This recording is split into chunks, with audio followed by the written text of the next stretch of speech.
souhaite tout le bonheur du monde et que quelqu'un vous tende la main, que votre chemin évite les bombes, qu'il mène vers de calmes jardins. Alors, bonsoir à tout le monde. Merci d'être là ce soir. Cette conférence est la 12e de l'association Le Présent du Futur. Les thèmes fondamentaux des conférences sont spiritualité, humanité, écologie. Ce sont des 3 éléments indissociables et indispensables. C'est le seul chemin vers une humanité en paix avec tous ses particularismes sur une planète saine. Le but des conférences n'est pas seulement d'accumuler des connaissances, mais de développer réflexion, conscience et action par le ressentir, développer notre perception et notre regard par l'intelligence du cœur. C'est par le cœur que nous développons notre humanité, notre spiritualité, et pour moi, il en va de même pour notre attitude écologique. C'est avant tout un acte de générosité, donc d'humanité. Le Présent du Futur est devenu une association créée avec Madame Geneviève Lambert, Micheline Ravenel et moi-même. Cette association est à caractère non lucratif, libre de toute influence religieuse, politique, sectaire. Son but est de soutenir des projets écologiques et humanitaires dans le monde, surtout lorsque les 2 critères sont réunis. Maintenant, pour présenter la conférence de ce soir, plusieurs personnalités exceptionnelles ont marqué l'histoire de l'humanité. Albert Schweitzer est l'une d'entre elles. D'abord comme chrétien, il était pasteur, professeur de théologie, musicien, organiste talentueux, donnant des concerts à travers l'Europe, puis aussi comme médecin, spécialement voué aux causes humanitaires, mais aussi philosophe. Très tôt, il s'est posé les grandes questions existentielles de la condition humaine.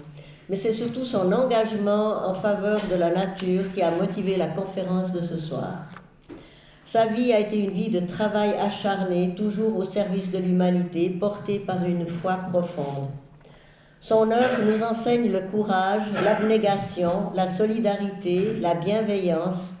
Elle engage notre responsabilité, elle nous invite à une conscience créatrice et le respect envers tout ce qu'il vit. Si l'œuvre d'Albert Schweitzer est encore vivante aujourd'hui, c'est grâce justement à des personnes comme M. Sorg, fondateur responsable des cahiers d'Albert Schweitzer, du moins encore pour cette année, et aussi grâce à M. Willy Randin, fondateur de Nouvelle Planète. Et je tiens à les remercier vivement pour leur engagement afin que l'œuvre d'Albert Schweitzer puisse rayonner encore dans le monde. Merci de recevoir M. Jean-Paul Sorg. Je lui donne la parole.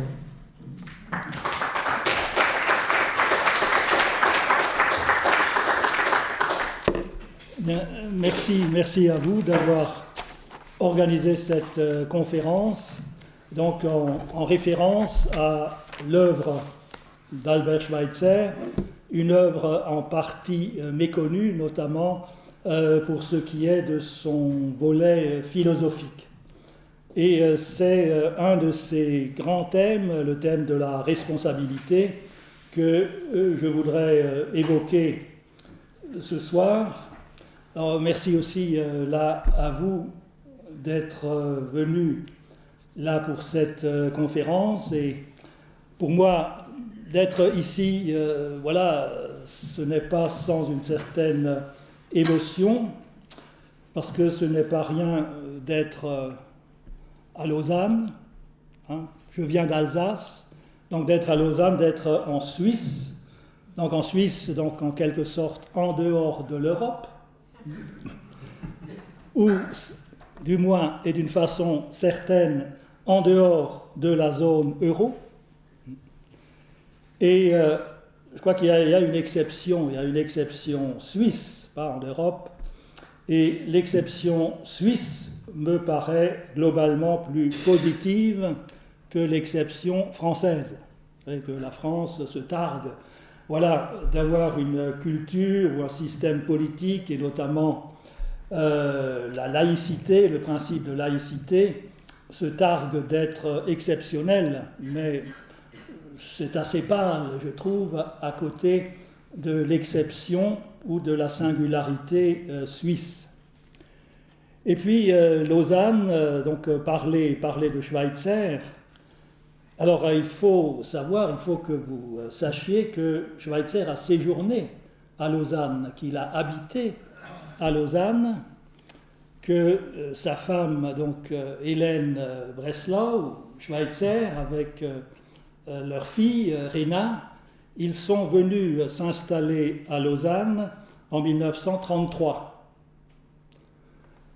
Vous connaissez un peu l'itinéraire ou quelques moments, quelques phases de l'histoire de Schweitzer, donc alsacien, donc partant pour l'Embarréné, pour une mission humanitaire en 1913, revenant en 1918, et ensuite donc changeant de nationalité, puisqu'il était allemand, né en 1875 dans une Alsace allemande, et sa femme Hélène Breslau était donc d'origine allemande, elle venait de Berlin, fille d'un professeur d'université qui est venu en 1890 faire carrière à l'université de Strasbourg.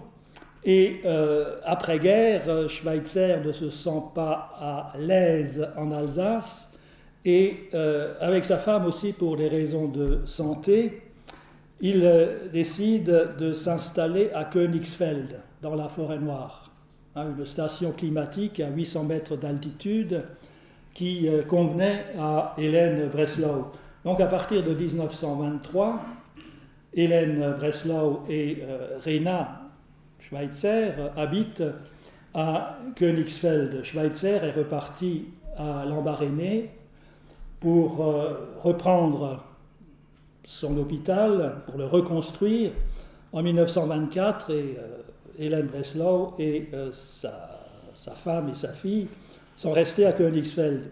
1933, c'est l'arrivée de Hitler au pouvoir, et il décide aussitôt de quitter l'Allemagne.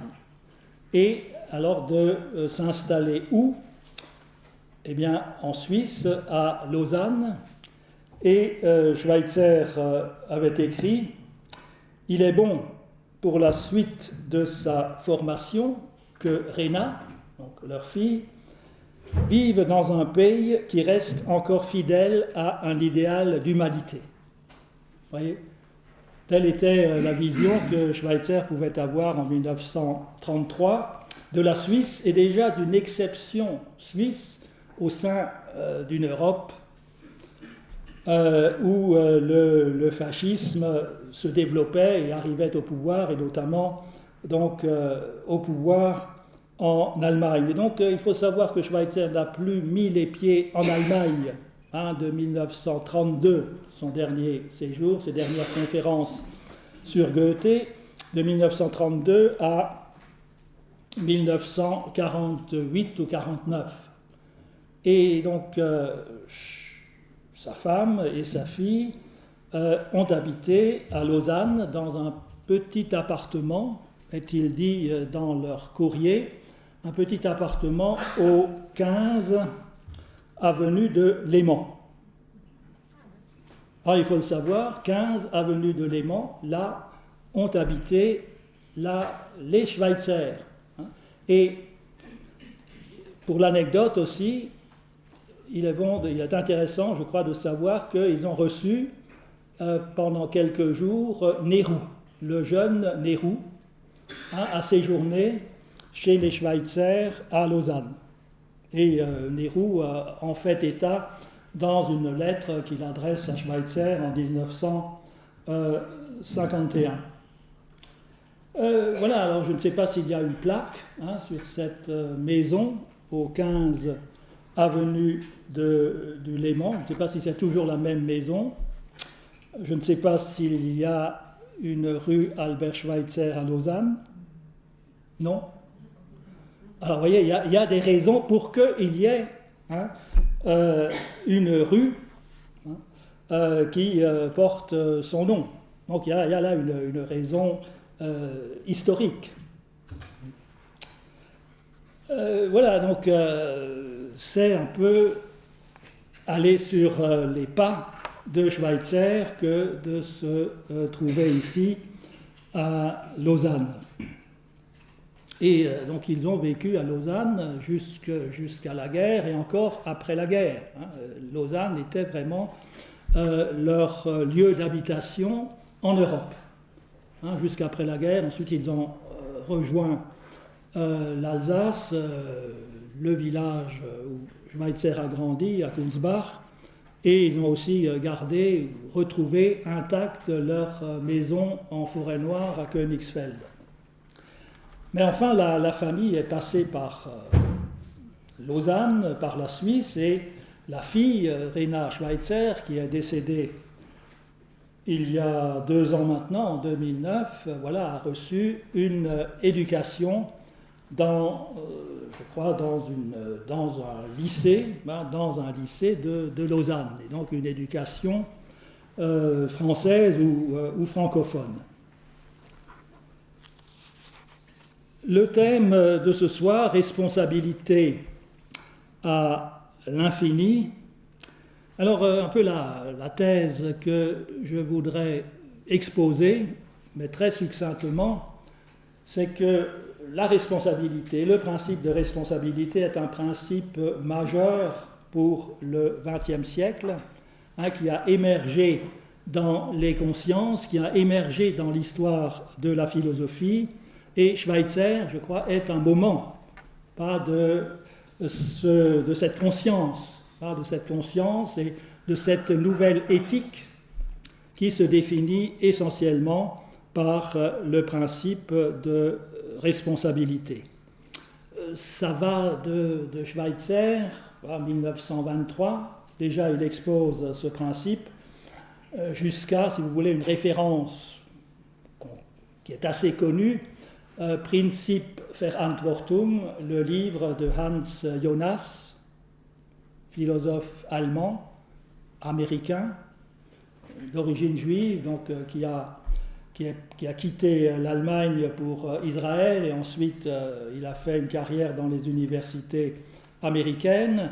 Et c'est un grand livre, Prinzip Verantwortung, qui a été traduit quelques années après en français, le principe responsabilité. Et sans doute ce qu'il y a de commun, je le dis tout de suite, entre Schweitzer et Hans Jonas, c'est qu'ils ont étendu le principe de responsabilité à la nature, donc aux relations entre les hommes et la terre, alors que pour d'autres auteurs, la responsabilité ne concerne que les relations humaines. Et l'originalité de Schweitzer et puis l'originalité de Hans Jonas, c'est d'avoir saisi et puis d'avoir affirmé que les hommes ont des responsabilités envers, comme vous l'avez signalé, envers tout ce qui vit. Et ça, c'est la profonde originalité de la pensée de Schweitzer. Alors, mon plan, donc, ça sera l'exposé, un peu l'analyse par moments critiques de cette éthique de la responsabilité, et puis nous verrons l'application à la question du nucléaire, notre responsabilité aujourd'hui vis-à-vis de tous les problèmes que pose l'énergie nucléaire.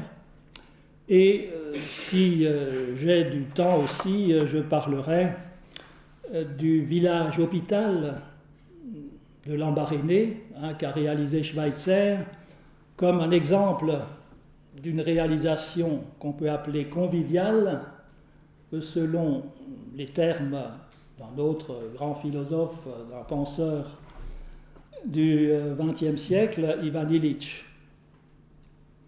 Donc voilà les 3 points que j'aimerais développer, et ensuite, bien sûr, la parole sera à vous pour le débat.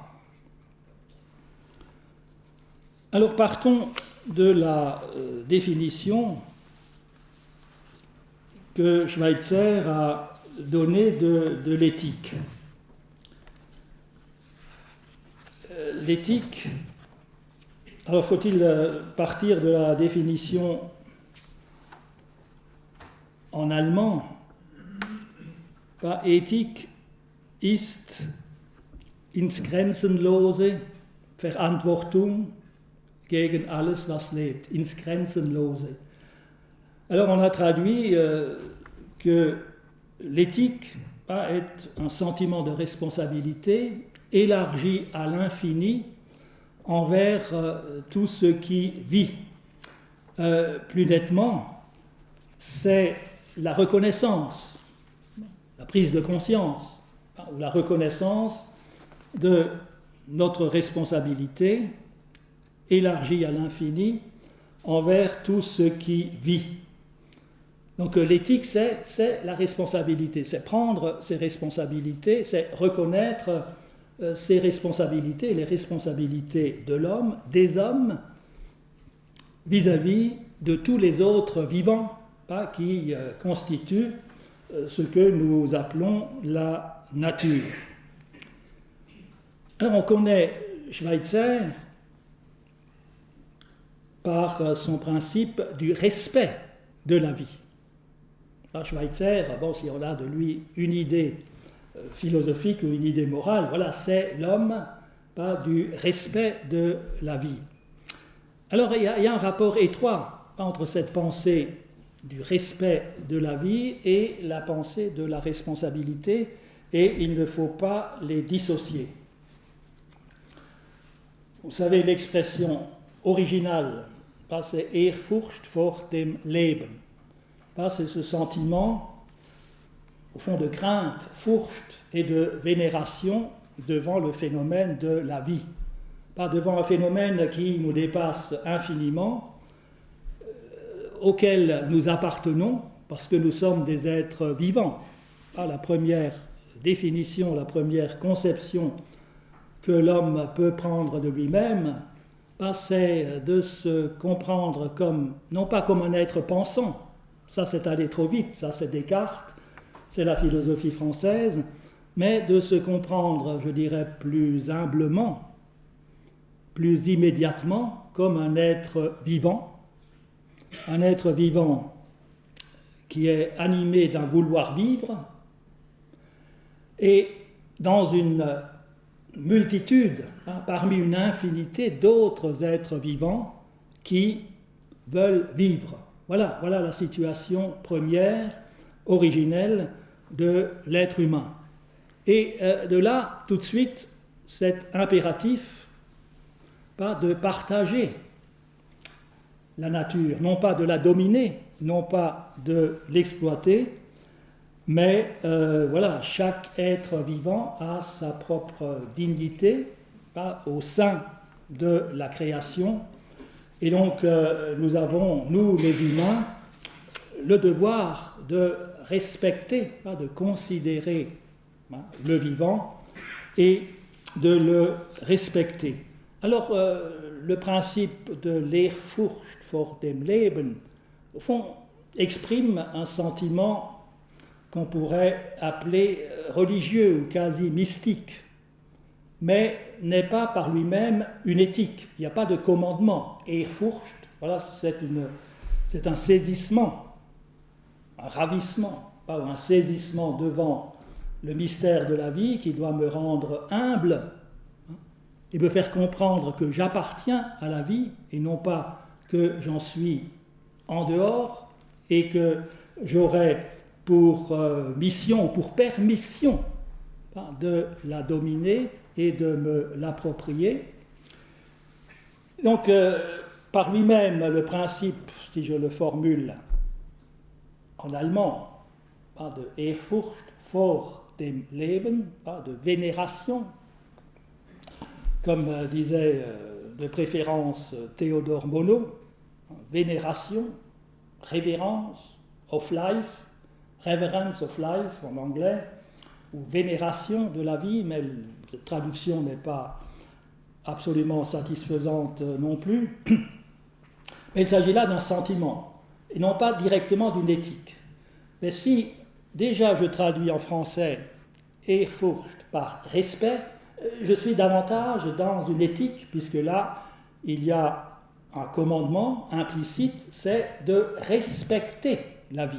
Et l'éthique consistera alors à respecter, et plus que cela, parce que respecter, ça peut être, au fond, laisser être. C'est simplement contempler, ne pas toucher. Donc il y a quelque chose de passif dans le seul respect. Et il n'y a pas un engagement éthique, il n'y a pas une action, ce n'est pas une philosophie de l'action. Le respect seul. D'où la nécessité qu'avait tout de suite perçu Schweitzer, pas de compléter ce principe du respect, ou de l'Ehrfurcht vor dem Leben, par ce principe de responsabilité. Et donc, le propre de l'être humain, ou sa situation, c'est de se considérer comme responsable de la création, de la nature. Alors pourquoi l'est-il? L'a-t-il toujours été? Qu'est-ce que cela signifie, cette responsabilité? Je peux en faire remarquer que cette idée de responsabilité, et surtout cette idée que l'être humain est responsable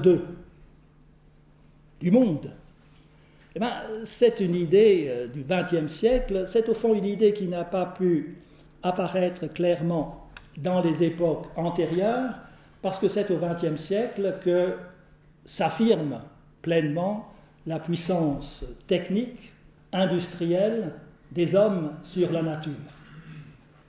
C'est leur puissance qui leur donne cette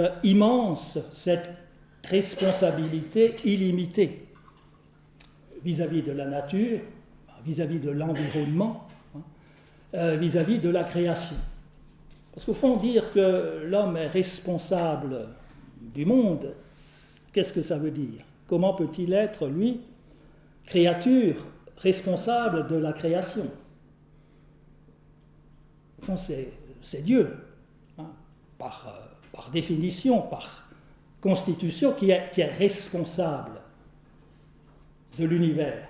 Mais l'homme l'est devenu par sa formidable puissance technique, qui lui permet de détruire la nature, et qui lui permet, au fond, une destruction intégrale, qui est représentée par les possibilités de l'énergie nucléaire. Donc voilà, c'est cette formidable puissance acquise par l'être humain, et qui signifie, au fond, le progrès par la science et la technique, qui, en quelque sorte, inspire ce principe, au fond, nouveau, propre à la pensée du XXe siècle, qui émerge dans la pensée du XXe siècle, ce principe de responsabilité qui, a priori, ne va pas de soi. Mais encore une fois, c'est cette formidable puissance à la fois créatrice et destructrice que la technique met entre nos mains. C'est elle qui nous impose une nouvelle éthique. Et cette nouvelle éthique, certains auteurs, certains penseurs l'ont formulée, et parmi ces penseurs, je crois un des premiers, dès 1923, dans ses deux premiers ouvrages de philosophie, notamment dans Kultur und Ethik, que Schweitzer a publié en 1923, donc la civilisation et l'éthique, confrontation des deux, nécessité d'une éthique pour la sauvegarde de la civilisation. Donc c'est pas, pour mettre ça un peu en relief, ce n'est pas l'économie qui est le fondement de la civilisation, ça c'est évidemment toute la théorie marxiste à laquelle, au fond, tout le monde s'est habitué. Qu'est-ce qui est essentiel, qu'est-ce qui est fondamental? Et cela apparaît aujourd'hui comme tel. Ce qui est fondamental, c'est l'économie. Tout dépend de l'économie. les problèmes économiques. Ensuite, la politique elle-même suivra, ou la culture suivra. Mais le fondement, l'infrastructure des civilisations, l'infrastructure, c'est le langage de Marx et puis de Engels, de Lénine, c'est le langage de la doxa marxiste. L'infrastructure, c'est l'économie. Et Schweitzer, on a dit chrétien, qui vient évidemment d'un autre horizon, Schweitzer dit non. L'essentiel pour une civilisation, c'est la conscience éthique. Il ne saurait y avoir de civilisation, disons aujourd'hui, durable, soutenable, sans éthique, sans une conscience éthique. Alors, quelle peut être la portée, je dirais l'avenir, de cette conscience éthique nécessaire pour régler les immenses problèmes, notamment écologiques, qui se posent à l'humanité entière. Donc, pourquoi ce principe de responsabilité? Donc, c'est le pendant de cette formidable puissance acquise par le développement, par le progrès, on peut dire, par le développement des sciences et des techniques, et donc tout particulièrement, d'une manière condensée, par la technique nucléaire, puisque Schweitzer a vécu cela, dans les années 50, la guerre froide, la course aux armements atomiques, les expérimentations nucléaires, et cette possibilité qu'il entrevoyait que l'humanité mette fin à son existence. Il y a de quoi. Je veux dire, nous avons les moyens. Nous avons les moyens, et ça c'est absolument nouveau, pas dans l'histoire de l'humanité, et c'est pour toujours sans doute, c'est pour tout l'avenir, nous avons des moyens de notre extermination. Alors si nous n'employons pas ces moyens, c'est par raison éthique, par conscience éthique. Mais le pire, l'extrême, n'est pas absolument impossible. Une fin du monde, une fin de l'humanité, comme on pourrait dire en allemand, c'est machbar, c'est faisable, c'est une façon sinistre, c'est techniquement faisable. Et là c'est un défi immense qui se pose ainsi à l'humanité. Ce défi, on en a pris conscience dans les années 50, après Hiroshima et Nagasaki. La prolifération, l'extension de l'industrie nucléaire civile nous pose aussi des problèmes très aigus. Et voilà, avec quelle conscience, quel esprit, quelle spiritualité pourrons-nous surmonter ces problèmes et les dépasser et au fond survivre.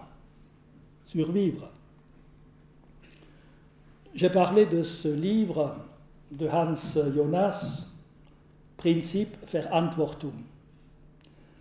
Pour lui, et c'est comme ça je crois qu'il faut le comprendre, il s'agit d'un véritable retournement. Il y a quelque chose de nouveau. Ce livre a paru en Allemagne et Hans Jonas l'a écrit directement en allemand. Il a paru en 1979 et il a eu un grand succès. Je crois que c'est le dernier grand best-seller de la production philosophique. Ensuite, ça n'a peut-être été qu'un feu de paille. Maintenant, l'œuvre est, je crois, assez peu lue, comme il arrive toujours. Mais enfin, ça a marqué les esprits.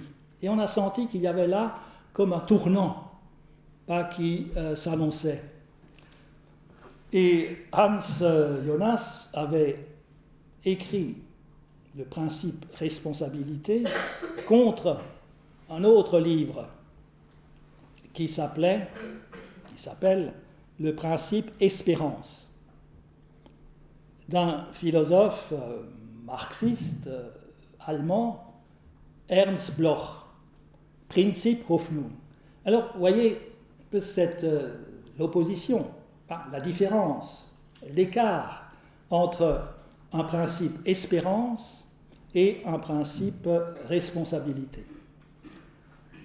Et ce qui fait que le principe responsabilité maintenant s'impose aux consciences, c'est parce que nous ne pouvons plus espérer dans le progrès et dans une société qui serait radieuse.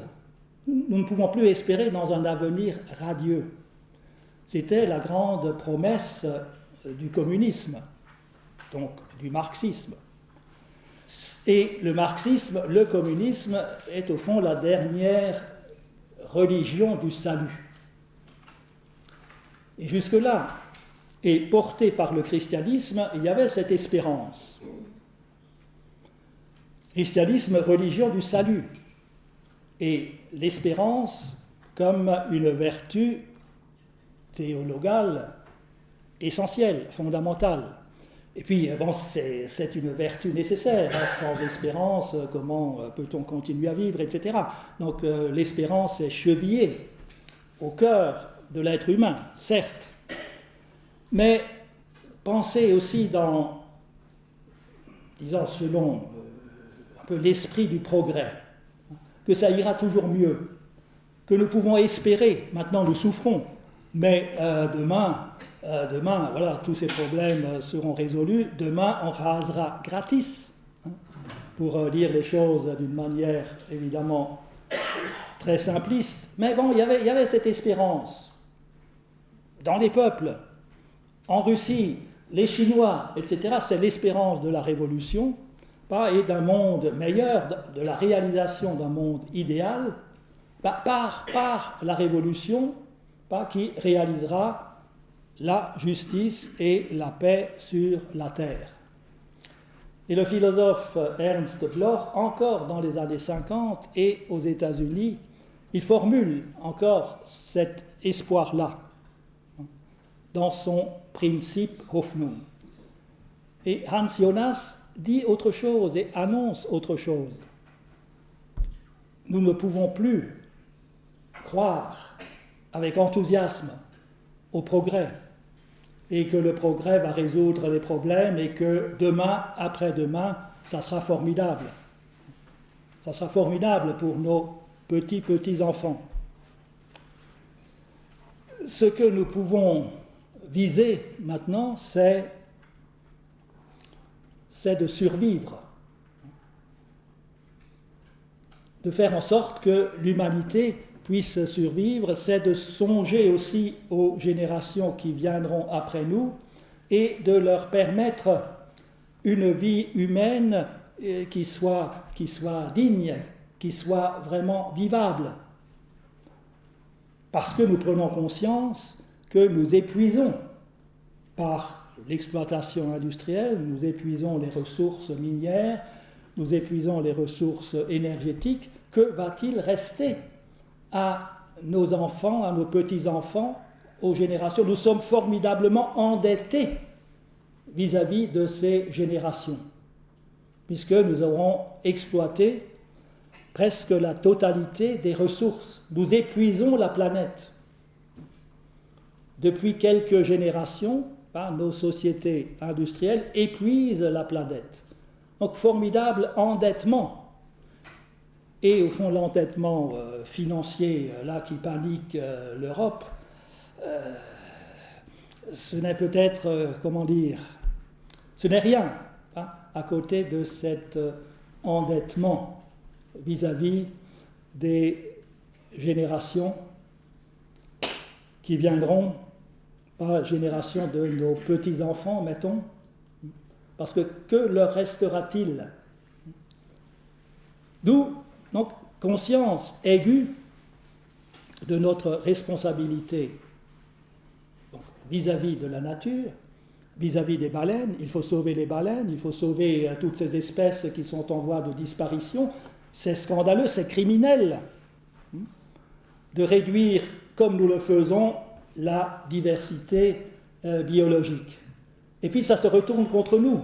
Nous nous appauvrissons nous-mêmes en appauvrissant ainsi la nature, les données de la nature. Donc voilà la situation critique dont nous avons tous conscience et qui appelle donc une nouvelle conscience éthique qui est cette éthique de la responsabilité. Donc cette éthique de la responsabilité, au fond, elle a deux motifs. Le premier motif, donc, c'est cette puissance technique, industrielle que possède maintenant l'humanité. Et le deuxième motif, c'est donc la critique, de ces religions du salut, ou la conscience que nous avons maintenant que ces religions du salut, ne peuvent pas être maintenues ou elles ont cessé d'être crédibles. Et alors, il y a des penseurs, je vais les citer rapidement, dans l'Est de l'Europe, qui ont compris cela, avant nous à l'Ouest. Ils ont compris cela dans leur opposition au régime communiste, qui reposait sur un formidable mensonge et la formidable promesse, mais mensongère, on le savait de plus en plus nettement, d'une société meilleure, d'une société bonne, d'une société communiste, de l'égalité et de la fraternité. Et ce sont des philosophes comme Jan Patočka, que peut-être vous ne connaissez pas, mais vous connaissez quelqu'un qui a été inspiré par ce philosophe, Václav Havel. Et Václav Havel est un des grands penseurs de l'éthique de la responsabilité. Et nous avons ici quelqu'un qui a travaillé un peu sur la culture, ce mouvement de dissidence et puis de révolution de velours en Tchécoslovaquie, Karel Boško, qui a écrit un livre sur l'humanisme endurant, et qui a bien montré l'importance qu'avait pour des personnes comme Václav Havel une nouvelle éthique, une conscience éthique, celle donc de la responsabilité. Et je voudrais vous citer l'une ou l'autre phrase. Donc, là aussi, responsabilité en opposition à ce principe, un principe espérance, énoncé par les régimes communistes et qui apparaissait donc entièrement mensonger et sans crédit. La responsabilité, donc je cite Václav Havel, qui a écrit des lettres magnifiques en prison à sa femme Olga. Et dans ces lettres à Olga, je crois que c'est un des grands livres du XXe siècle, vous trouvez des pages sur la responsabilité qui ont été, pour ainsi dire, écrites à la barbe des geôliers ou des gardiens, et à la barbe de la censure communiste. La responsabilité humaine est la base, la racine, le centre de gravité, le principe de construction ou l'axe de l'identité. L'axe de l'identité. Le destin d'un homme, au fond, c'est les suites de responsabilités qu'il assume. l'homme est ainsi défini subjectivement par sa responsabilité. Le sens des responsabilités est la clé de l'identité humaine. Je crois que cela définit un nouvel humanisme, pas un humanisme que Karel Bosco a appelé l'humanisme endurant, mais c'est un nouvel humanisme qui repose sur cette conscience d'une responsabilité élargie à l'infini. Le sens des responsabilités est la clé de l'identité humaine. Alors, maintenant, peut-être encore 2 ou 3 remarques de synthèse. Cette responsabilité, elle est définie par les philosophes comme infinie, pas comme élargie à l'infini, et d'autres philosophes comme Lévinas, expriment cela, le philosophe français, qui a aussi une influence d'ailleurs sur Václav Havel. Le soi, le sujet humain, est sous le poids de l'univers, responsable de tout. Responsable de tout. Où le moi a toujours une responsabilité de plus que tous les autres. Alors c'est cela qu'on peut interroger d'une manière peut-être un peu critique, pas se demander, mais je suis responsable de tout. Et moi, plus que tous les autres, responsable de tout, c'est une sorte d'hyperbole peut-être du discours philosophique, et cette responsabilité ainsi étendue à l'infini, au fond, ne nous engage pas vraiment à l'action, à l'engagement. Et je pense qu'il ne faut pas se laisser un peu abuser par cette responsabilité diffuse, mais voir que concrètement, les responsabilités sont déterminées, que chacun a des responsabilités spécifiques là où il se trouve selon la situation. Donc d'une responsabilité conçue comme infinie, et au fond très vague, pas diffuse, je crois qu'il faut passer à une responsabilité définie, et que chacun comprenne quelles sont ses responsabilités, quelles responsabilités il peut assumer là où il est, là où, au fond, la vie l'a placé et avec les moyens dont il dispose. Ma responsabilité, au fond, dépend de ce que je peux faire. Voilà ce que je peux faire, et donc je dois le faire. Je peux, donc je dois. C'est mon pouvoir, c'est une compétence, c'est une disponibilité, c'est une situation qui me commande, qui m'impose, qui impose à ma conscience de prendre des responsabilités et ainsi de m'engager.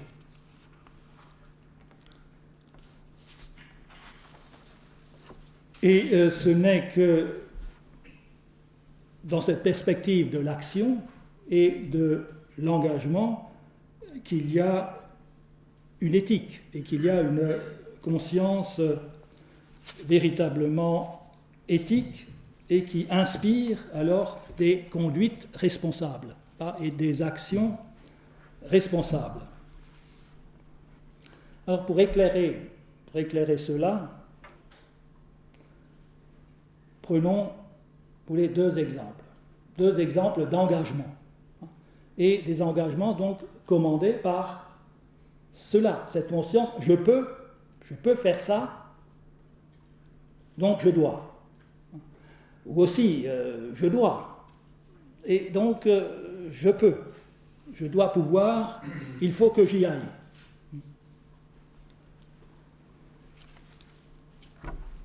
Alors, l'engagement de Schweitzer à la fin de sa vie, dans les années 50, contre la pratique des expérimentations atomiques dans l'air et sous l'eau, et contre la course aux armements.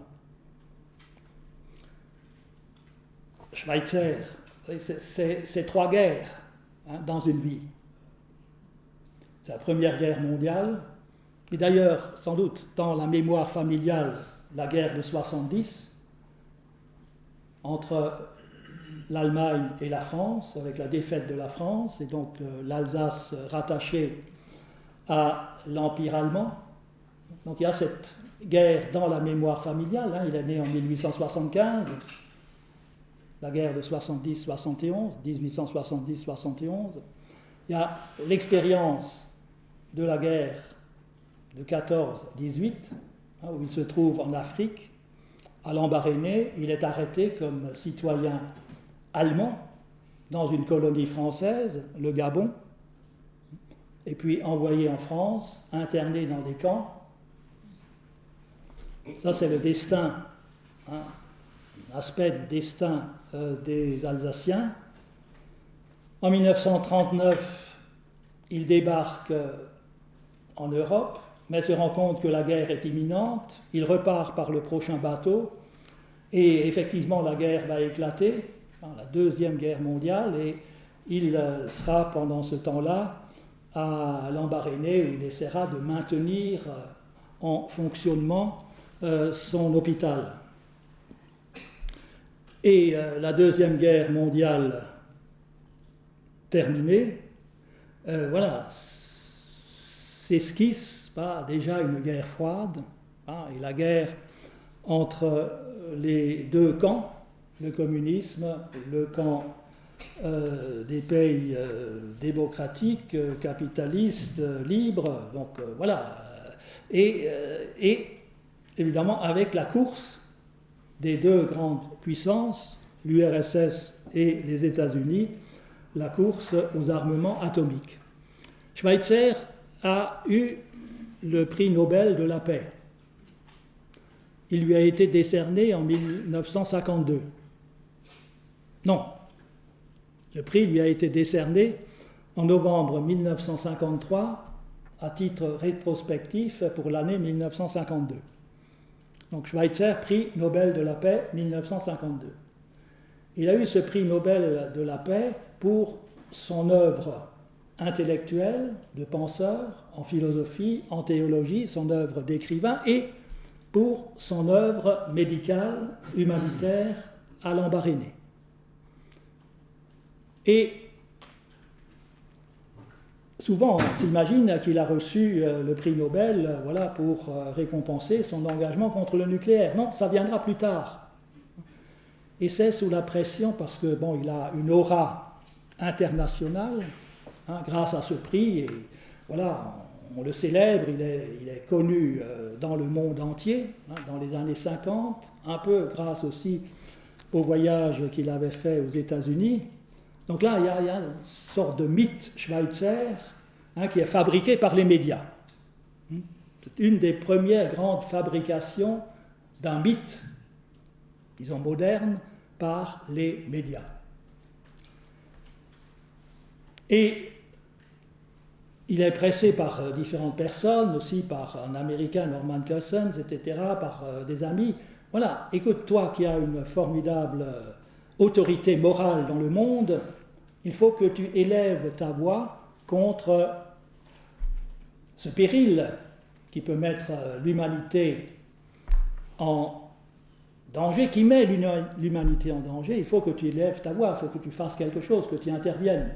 Et alors il cède à ces pressions, à ces appels, et il va effectivement prononcer un premier discours en 1957, qui sera diffusé dans le monde entier, émis par Radio Oslo, et puis en 1958, 3 discours successifs qui feront aussi l'objet sur Radio Oslo toujours, qui feront l'objet d'une brochure sous le titre qu'on retient tout de suite, Paix ou guerre atomique. Vous voyez le dilemme. paix, donc l'éthique, la responsabilité, ou la fin, ou la guerre atomique. Et la guerre atomique, ça veut dire la fin de la civilisation. Alors, il s'est engagé, là, je fais un jeu de mots chaque fois, mais je crois qu'il est parlant. Nobel oblige. C'est parce qu'il a eu le prix Nobel, hein, et qu'en quelque sorte, voilà, il peut. Il a une chance de se faire entendre grâce à la notoriété que lui donne ce prix, et donc il faut le faire. Hein, je peux, j'ai des chances donc je dois. Donc je prends mes responsabilités. Et puis les gens, le public, l'opinion publique, hein, et puis d'autres savants me donnent cette responsabilité, m'appellent à prendre cette responsabilité, et voilà. Et donc il l'a prise, et puis il l'a peut-être aussi payée, mais enfin c'est son engagement, hein, contre d'abord un objectif précis, parce que là il y a aussi un principe au fond de réalité. Il ne suffit pas d'être un pacifiste, hein, de se lever et de dire voilà, il faut arrêter la guerre, il faut arrêter la course aux armements et à la guerre. Non, un objectif précis qu'on peut atteindre, qu'on a des chances d'atteindre, et cet objectif au fond urgent dans les années 50, c'est qu'on mette fin aux expérimentations des armes atomiques dans les îles du Pacifique. Il y a une île qui est devenue, qu'on connaît, hein, pour avoir été un terrain d'expérimentation pour le malheur de sa population, Bikini, l'île de Bikini. Il y en a eu d'autres. Il y a des territoires entiers en Sibérie, hein, qui ont servi de champ d'expérimentation. Et donc là, il y a une pollution radioactive, hein, qui atteint ces populations et finalement qui circule dans le monde entier. Donc ces expérimentations, ce ne sont pas des expérimentations en vase clos, en laboratoire. Et alors la science dit, mais on continue des recherches, il ne faut pas s'arrêter de chercher. Un argument qu'on entend aujourd'hui à propos de la technique des OGM, mais c'est un vase clos, alors c'est confiné dans un terrain qui est encadré, qui est clôturé, etc. Bon, ces expérimentations ne sont pas inoffensives, ne sont pas sans effet réel. Ce n'est pas simplement une expérimentation. Expérimenter une bombe atomique, c'est faire éclater une bombe atomique, hein, et produire des rayonnements radioactifs considérablement nocifs. Et Schweitzer étudie le problème. Là, il expose, il fait un véritable exposé, peu de vulgarisation scientifique, en médecin, c'est sa compétence. Il explique le phénomène de la radioactivité, ses effets génétiques, donc en 1957, et ses effets physiologiques. Donc il essaye de convaincre ainsi par une argumentation rationnelle, qui est elle-même scientifique. C'est aux scientifiques de nommer les dangers. Ça, c'est de leur compétence, et ça, c'est de leur responsabilité spécifique. Et puis il y a la responsabilité des politiques, il y a la responsabilité de nous tous, qui formons l'opinion publique et qui pouvons nous manifester, et infléchir les choses dans un sens ou dans l'autre. Voilà toutes les responsabilités, et la responsabilité du savant, qui doit savoir de quoi il parle, c'est de nommer les dangers, de les montrer, de les expliquer. Et c'est exactement ce qui a été la démarche de Schweitzer en 57, en 58, et puis ça continue. il y a toute une correspondance aussi avec d'autres savants aux États-Unis, en Angleterre, avec des personnalités aussi très, très engagées et très courageuses comme Bertrand Russell, je crois aussi une grande conscience européenne, philosophe, mathématicien et militant pacifiste. C'est aussi un grand nom, peut-être un peu oublié, mais c'est avec ces personnes-là qu'il combat, qu'il milite du mieux qu'il peut, et en essayant toujours, en faisant toujours en sorte de ne pas dissiper ses forces, de ne pas les gaspiller. Il faut les concentrer sur un objectif précis. Et effectivement,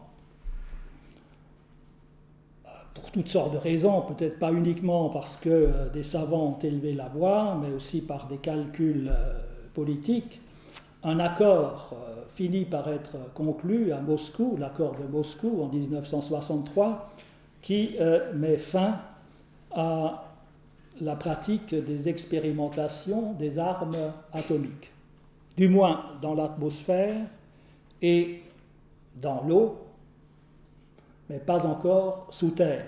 Donc les expérimentations souterraines sont encore tolérées. La course aux armements continue, mais ralentit quand même, pas le premier pas. Schweitzer le dit, bien sûr, et les autres aussi. Il faut arrêter cette course aux armements. Puis l'objectif lointain, et est-ce que l'humanité l'atteindra un jour, c'est la dénucléarisation de tous les armements. Et c'est un peu l'objectif qui hante l'humanité. Dénucléariser. Barack Obama a eu le prix Nobel parce que dans une déclaration, il a dit voilà l'objectif, la dénucléarisation. Alors il n'a pas fait grand-chose dans ce sens-là, il ne peut pas faire grand-chose, parce que les problèmes sont énormes, les pressions sont énormes.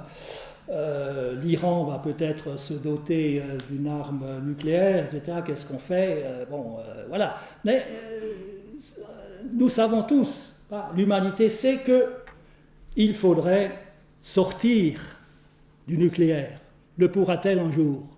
Sortir du nucléaire militaire, sortir du nucléaire civil.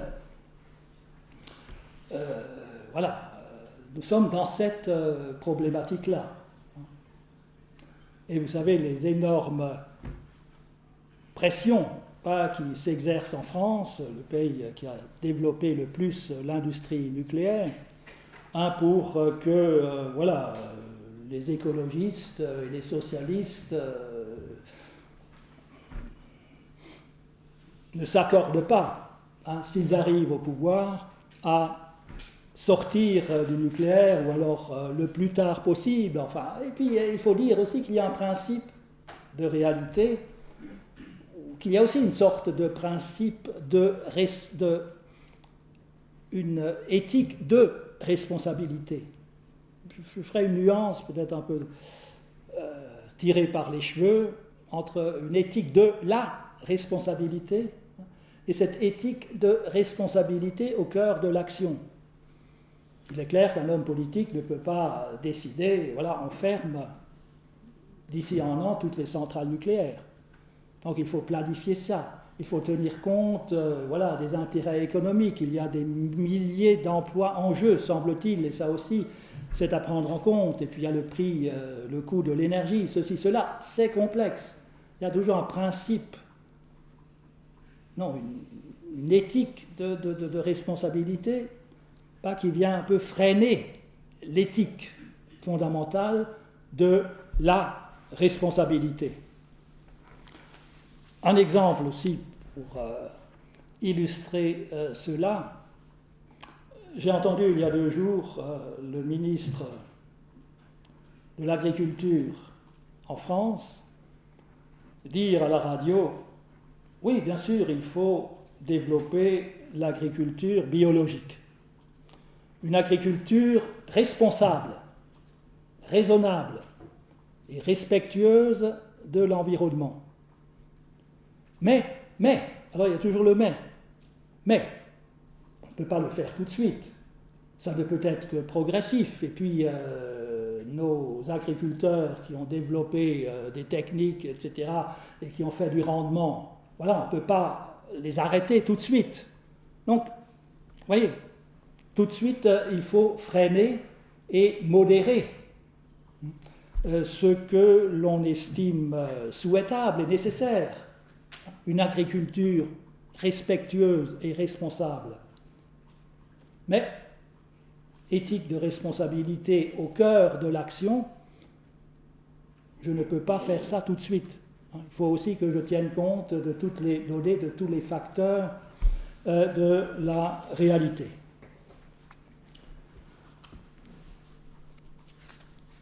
Un mot, maintenant, un peu sans transition, sur l'autre réalisation de Schweitzer, l'autre grand engagement,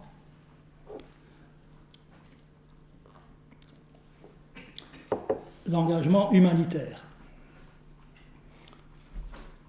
S'il faut souligner les mérites de Schweitzer, tant sur le plan de la pensée, de l'originalité et de l'authenticité de la pensée philosophique, que de la pratique, il y a ces deux choses qu'on reconnaît. Il est un des penseurs précurseurs de l'écologie, par ce principe du respect de la vie, l'impératif de respecter la vie dans sa diversité, et le principe de responsabilité qui est conjoint à ce principe. Et puis il est le précurseur, le pionnier reconnu de l'humanitaire, d'un engagement médical, humanitaire, dans ce qu'on appellera plus tard, pas de son temps, le tiers-monde. Donc c'est son engagement, vous connaissez cela, à Lambaréné, sa décision d'aller dans une colonie française, le Gabon, d'y construire un hôpital sur une station missionnaire d'abord. Ensuite, il pourra acquérir, après, en 1925, un terrain qui lui appartiendra, où il pourra construire son hôpital. C'est le village hôpital qui se développera et qu'il développera tout au long de sa vie jusqu'à sa mort en 1965. C'est donc cette grande œuvre humanitaire qui est devenue une référence dans l'histoire, dans l'histoire de l'éthique. Et la raison pour laquelle, le motif pour lequel il s'est engagé, et il lui fallait s'engager. Il ne voulait pas se contenter d'une carrière musicale, pas d'organiste, il ne voulait pas se satisfaire d'une carrière universitaire ou d'écrivain. Il a ressenti l'obligation, disait-il, de réparer les maux commis par la civilisation occidentale au nom du christianisme et qui compromettait à ses yeux la religion. Le système colonial a spolié ces peuples en Afrique tout particulièrement, exploitation, introduction de maladies, et pour tous ces maux qui ont été commis par nous, au nom de notre civilisation, il faut que des personnes partent pour faire du bien, pour compenser ce mal qui a été perpétré.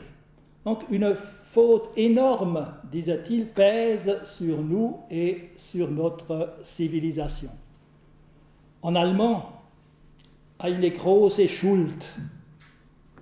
Et le mot Schuld a ces deux sens. C'est une faute, un crime, et c'est une dette. Et nous avons donc une dette immense vis-à-vis de ces peuples.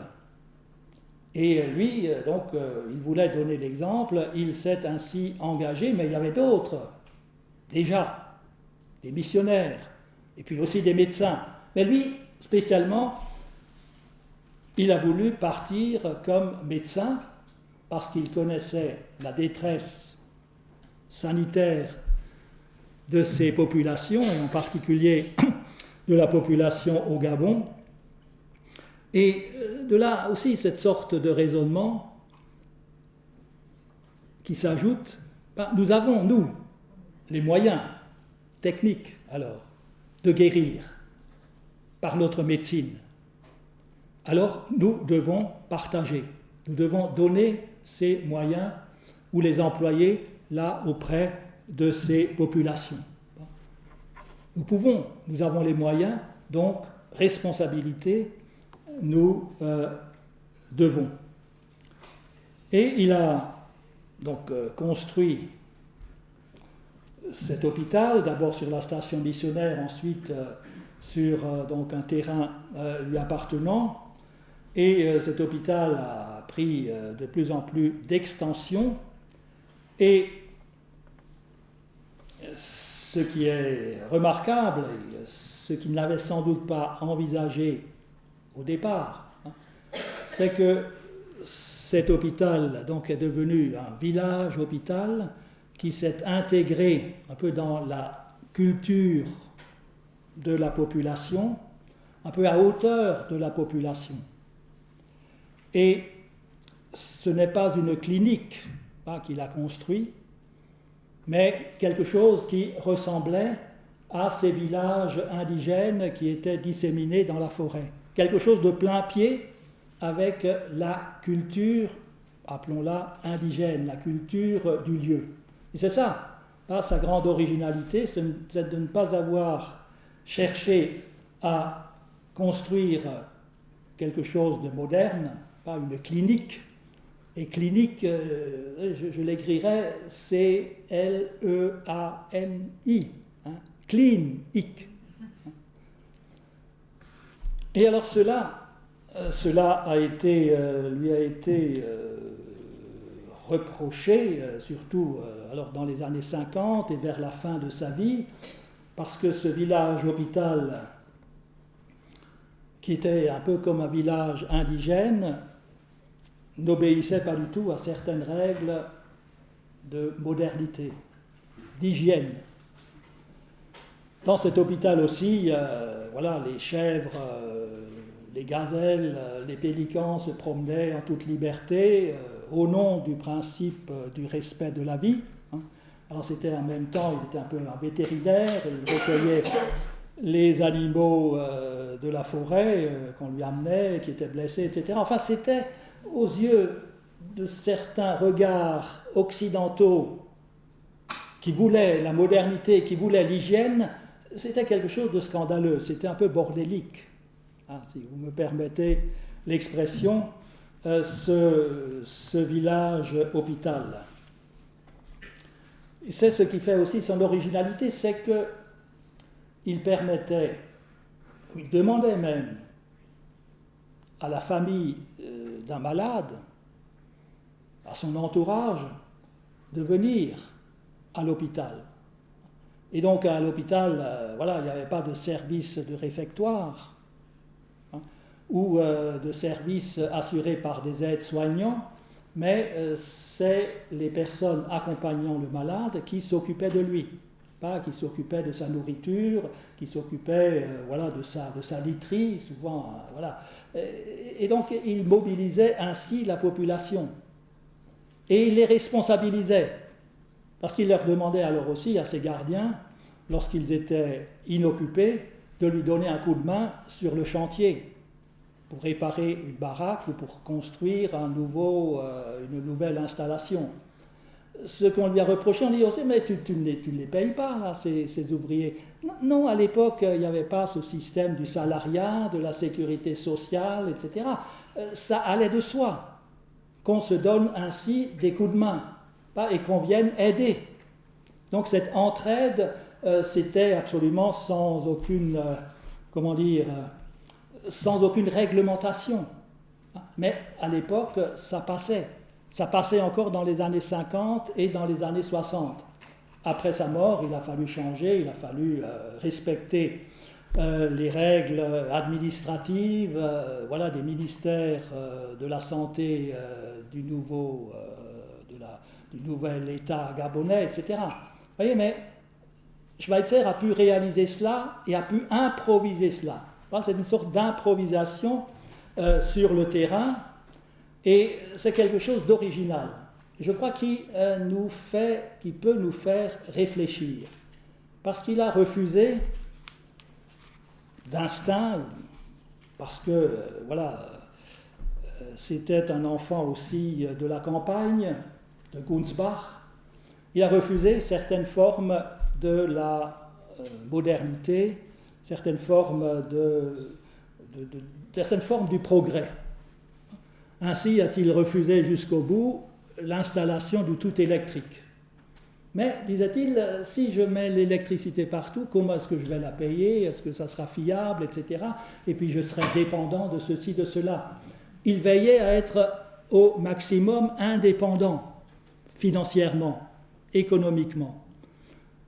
Il a développé le jardinage et il a planté un grand verger pour alimenter le personnel et les malades. Donc ce village mérite véritablement, ce village hôpital mérite véritablement son nom, il avait véritablement une dimension de village, donc avec une petite agriculture, avec des vergers, etc. Et c'est ça qui est assez fascinant, et en même temps, ça a été contesté. Et c'est contestable, ça n'a pas pu être maintenu tel quel dans les années 80. On a construit un nouvel hôpital, et c'est cet hôpital qui aujourd'hui est toujours fonctionnel. Et il se pose aujourd'hui, et c'est un peu là-dessus que je voudrais conclure, et au fond vous faire réagir ou vous interroger vous, quels sont maintenant vis-à-vis d'un pays comme le Gabon ou d'autres pays africains, quelles sont aujourd'hui nos responsabilités? On voit comment Schweitzer a perçu les siennes, et c'est parfaitement intelligible. Mais aujourd'hui, quelles sont nos responsabilités vis-à-vis de ces pays qui sont indépendants depuis une cinquantaine d'années, et comment pouvons-nous agir maintenant? Quelle forme donner à notre aide? Une aide au développement? Quelle sorte de développement? Un développement sur le modèle européen, occidental? Ou est-ce que ces pays doivent inventer autre chose, d'autres pratiques et d'autres usages de la technique? Il ne s'agit pas de rejeter la technique, mais peut-être d'inventer d'autres usages de la technique pour ne pas être dépendant des appareils et des outillages de la technique. Ça c'est un grand défi et c'est une grande interrogation. Et je vais donner un exemple, deux exemples là auxquels je suis sensible. Le vice-président de l'Association française des amis d'Albert Schweitzer a organisé un voyage l'an dernier à Lambaréné avec une douzaine de personnes. Alors il a constaté l'état des lieux, il a vu aussi beaucoup de choses qui ne fonctionnaient pas, il a écouté les doléances de celle qui était... quelle était sa fonction exactement? C'était le chef des services, l'infirmière en chef.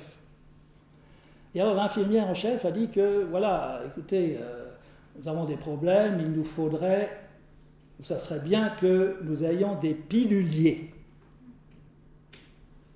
Alors, piluliers, d'abord, comme j'ai la chance de ne jamais avoir été jusqu'à présent à l'hôpital, ou seulement pour une courte durée, pilulier, je ne savais même pas ce que c'est. Alors, on m'a expliqué, et puis ils ont eu un petit excédent. Ce qu'ils ont dépensé était supérieur, ce qu'ils ont dépensé au départ était supérieur à ce que le voyage leur a coûté. Alors, avec cet excédent, ils ont commandé 1000 piluliers. Et puis, il y a une autre doléance, c'était un chariot de nettoyage, parce que le personnel, maintenant, qui dans les couloirs, voilà, c'est simplement le balai et un seau, et ça serait tellement pratique, maintenant, si le personnel avait maintenant des chariots de nettoyage. Donc, qu'est-ce que font alors les associations? Qu'est-ce que les associations sont appelées à faire? Eh bien, c'est à fournir à l'hôpital Schweitzer de Lambaréné des chariots de nettoyage. Et puis des piluliers, et pour les enfants, des toboggans en plastique, parce que les toboggans sont toujours en plastique. Alors voilà, ça m'interroge. Ça m'interroge. Est-ce que cette forme d'aide-là, est-ce qu'elle est pertinente? Est-ce qu'elle est appropriée? Alors il y a un besoin, il y a une exigence, une sorte d'impératif de modernité. Et modernité, c'est l'hygiène, c'est l'ordre. Et modernité, c'est normalité, c'est banalité. Alors voilà, est-ce que cette normalisation, cette modernisation, est-ce que c'est quelque chose d'irréversible et d'universel? Et il faut toujours aller dans ce sens-là et contribuer à ce que ces pays-là atteignent la modernité, parviennent aussi à la modernité, ou est-ce qu'il y a est-ce qu'il y a une alternative à la tyrannie? Est-ce qu'il y a une alternative à la tyrannie de la modernité? Voilà, je n'ai pas de réponse. Et j'ai fait une courte allusion à Ivan Illich et à un représentant, Jean-Michel Corajou, de la pensée d'Ivan Illich, puisqu'il publie un petit cahier, le cercle Ivan Illich. Il faut lire Ivan Illich, qui a eu un grand succès dans les années 70. Le concept central d'Ivan Illich, c'est celui des convivialités. Et le village hôpital de Schweitzer, du temps de Schweitzer, était le type même d'un village convivial. C'est-à-dire convivial où les hommes restent maîtres des installations, maîtres de l'outil, où ils ne sont pas dépendants de l'outil, où ils ne se croient pas obligés d'acquérir des outils sur le marché, où on fabrique le maximum de choses soi-même et où on atteint une certaine autonomie dans le fonctionnement, voire, évidemment, ce n'est jamais complet, mais tout de même, une forme d'autarcie, faire le maximum de choses soi-même, et ne pas être tributaire du marché, de l'industrie, si vous voulez, de la production industrielle, donc de la production marchande. C'était une piste ouverte par les écrits d'Ivan Illich, et je fais donc ce rapprochement entre Schweitzer et ce penseur, et je me dis que s'il avait connu le village, s'il avait connu l'œuvre d'Albert Schweitzer à Lambaréné, peut-être qu'il l'aurait cité comme un exemple de convivialité. Et c'est vrai que dans un sens très vague, ce village, mais j'en parle au passé, ce village hôpital, était convivial. Je crois que maintenant, il se modernise, c'est un impératif, mais on ne peut plus dire vraiment qu'il est convivial et qu'il garde là son originalité par le caractère que Schweitzer lui avait donné en son temps.